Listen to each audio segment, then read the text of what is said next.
Welcome back to another episode of TVGP's We Roguelike. At the show, we were just trying to find a vampire in this game somewhere as we're playing all of the roguelikes. I'm your host, Boss. No, we are the vampire. I'm your host, Boston, and joining me as always is Moonpeer. Hi. Is our fourth and final week for Vampire Survivors. 2021 and 22's hit breakout reverse bullet hell roguelike Vampire Survivors. How did your surviving go this week? I don't even know is the problem. I don't even know what's going on anymore, man. I really don't. Still don't know how to get the stupid mirror. I haven't got that yet. I did a bunch of survival missions with people to get more tarot cards. I mentioned that my new favorite is the funky beat or something like that is what it's called, where every 2 minutes it draws everything to you. It's like that saves me from having to find magnets. It's great. Right. It's really strong. Yeah, and then it's like, oh, and all of the stuff that's like on the periphery of the levels is just like, yeah, you don't have to run, 60,000 miles to go get this stuff anymore. Yeah, spend your next 15 minutes running for them. Exactly. It's just that. So that's fine. That's a good one. I like that one a lot. Yeah, honestly, that might be my favorite now because, like I said, it means I don't need magnets, and it means that on every single level, I don't have to worry about trying to pick up all of the XP gems. Yes, because they just come to me. Yeah.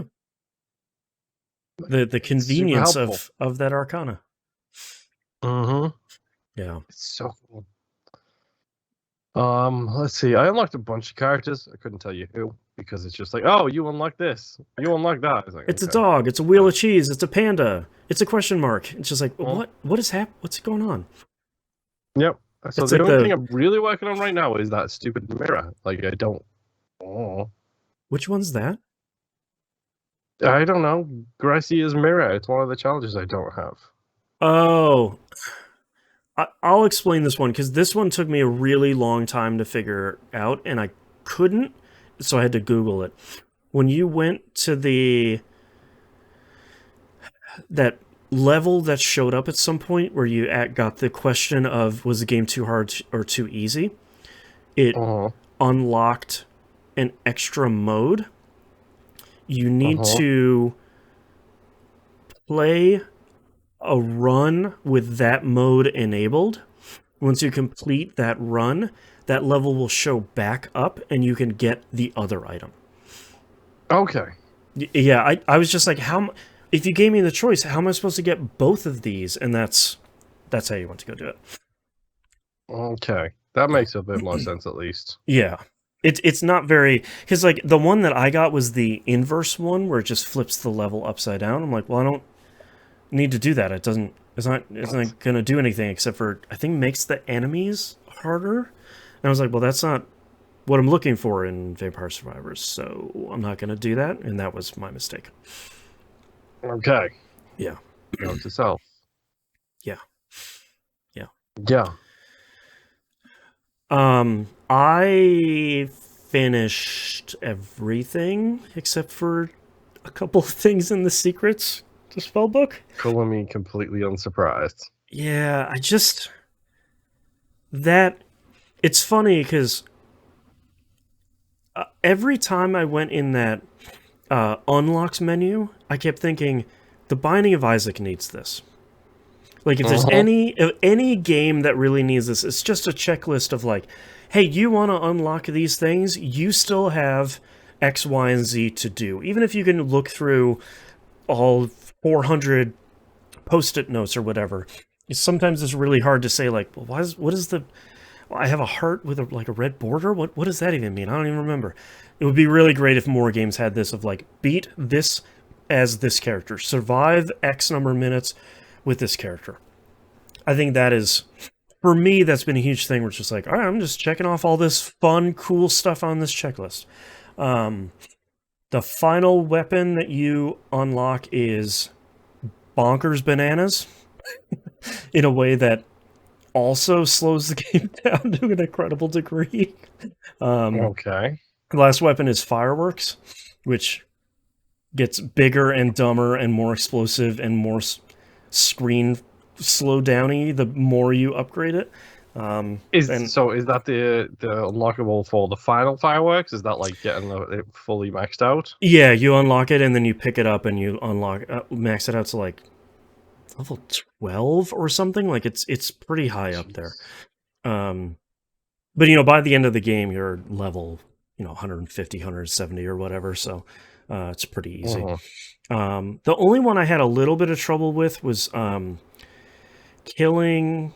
When you beat the final boss, you unlock a new character. You have to unlock their weapon for everybody. You have to kill 100,000 enemies in one run. And I tried a couple of times without turning on endless mode. And then eventually I did it with endless mode on, and I did it at like minute 31. Like I just needed that extra little bit of time to get the last couple. Because by the end of that game, you're killing like thousands of enemies every second, and it wasn't enough for whatever reason. Yeah.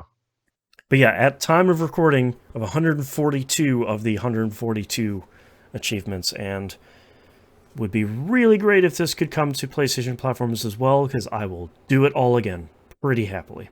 Now you know how to do it as well, so now you know the things that you're gonna be like, yeah, I want this.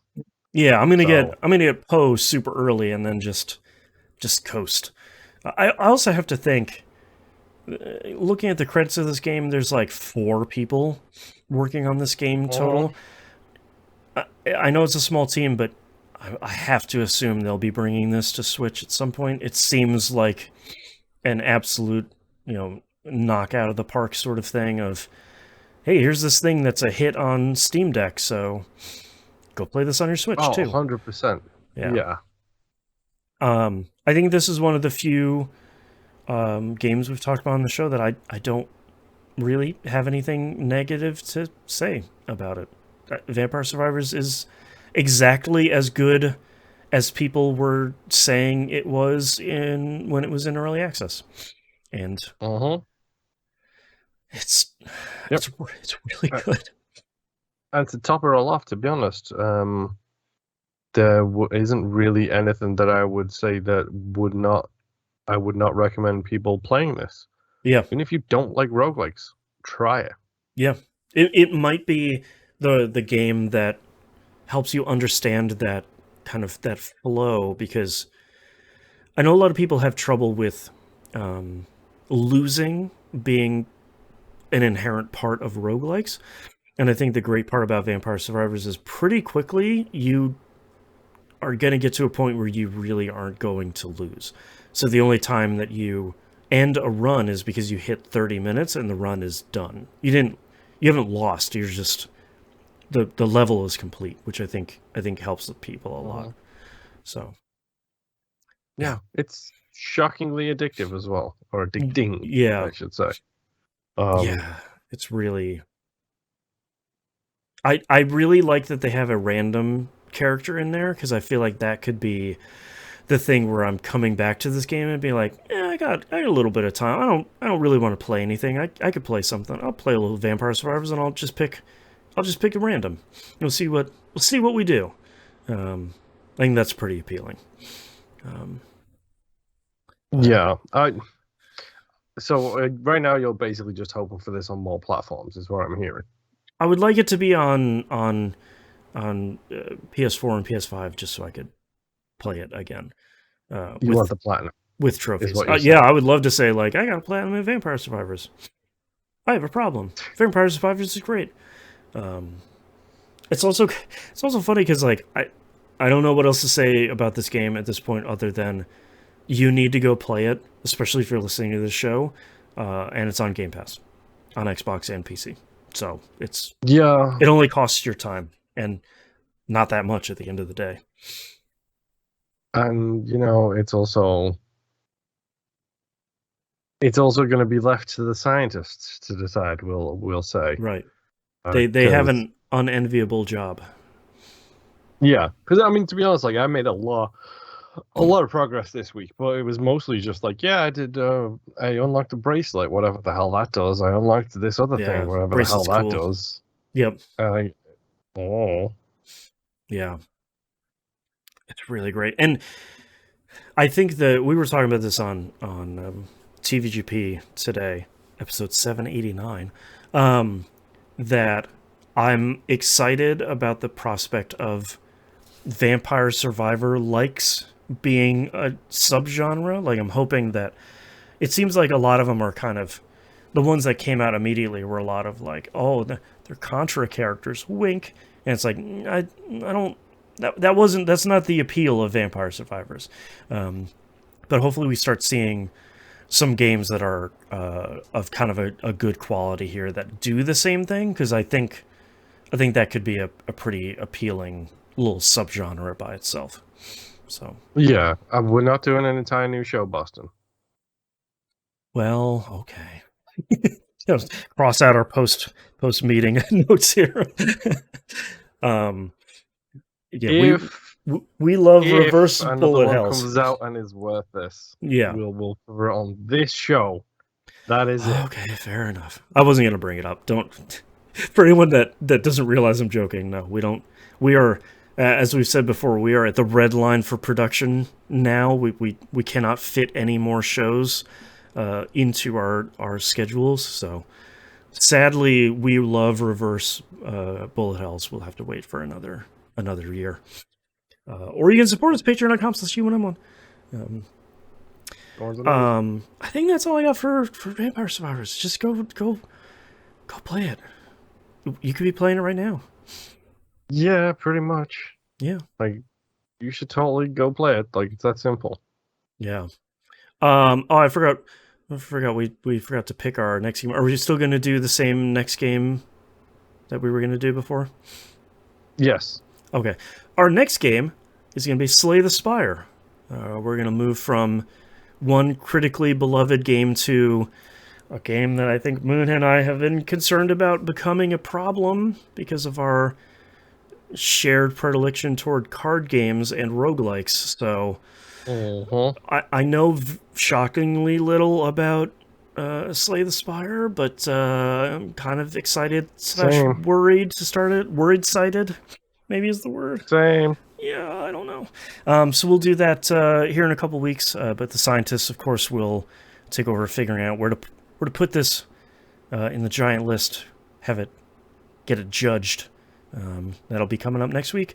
And until then, we'll see you all next run. Bye. Oh.